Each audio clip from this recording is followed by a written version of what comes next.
This is a very beautiful story. A Nanach story. Maisa Mimor. This is a story of bitter herbs. Shesipa Rabbeinu Zal. Rabbeinu told over a story of Muror. You know the story of Muror? This is a beautiful story.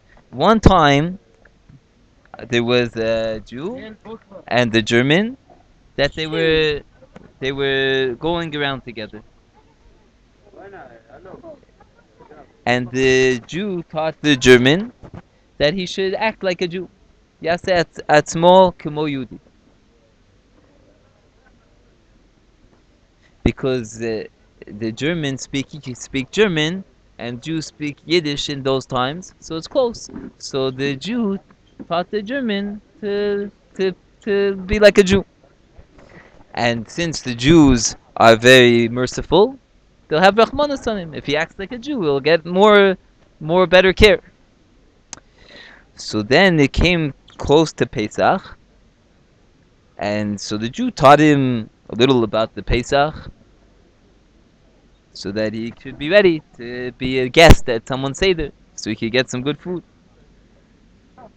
So he taught him that first they make Kiddush, and then they wash their hands, but he forgot to tell him about the Muror. And they came to the Seder, and they were very, very hungry because they didn't eat the whole day. And they were looking forward to having a very good meal. And they wash their hands, and they get a piece of karpas in salt water, and all the other minhagim of the Seder. And they start to say part of the Agada, and they're looking very forward to the food already. And he sees they're preparing the matzah for this for Shulchan Aruch, and he's getting very excited. He's gonna get food. All of a sudden, they give him maror. They give him the bitter herbs, and he starts eating the maror, and it's very, very bitter in his mouth. And he thinks this is what's gonna be in the meal. They're gonna be serving this in the meal, and he's like, he can't take this, and he left it. And the German left the Seder, the Pesach, with this bitter taste in his mouth and very hungry because still didn't eat. And he thought to himself, those cursed Jews, after this whole procedures, kol ceremonia, they make the whole ceremony, and then they give you bitter herbs to eat. And he went to sleep in the synagogue. And afterwards, a couple hours later, the Jew comes to the synagogue, very happy. He's very full. He had good food, good drink, and he asked his friend, the German, "How was your Seder?" And he's very upset. The German, it's crazy ceremonies. So the Jew tells him, "Oh, you stupid German!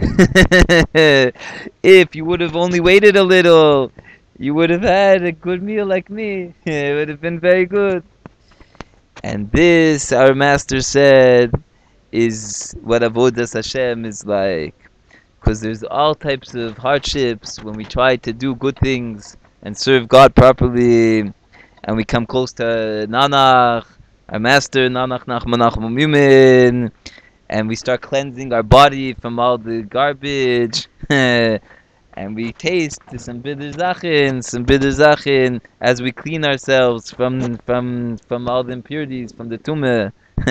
But someone who's a little seichel, and he thinks a little, and he thinks what's going to be afterwards, after all the bitterness, he holds on.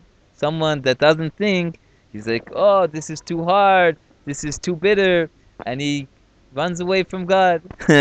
But someone with a little seichel, a little intelligence, he says a little nanach, and he holds on, then he cashes in big time, and he gets to real chiyut and oineg, and he reaches very high levels of Nanach Nachman Yumin, and he goes higher and higher.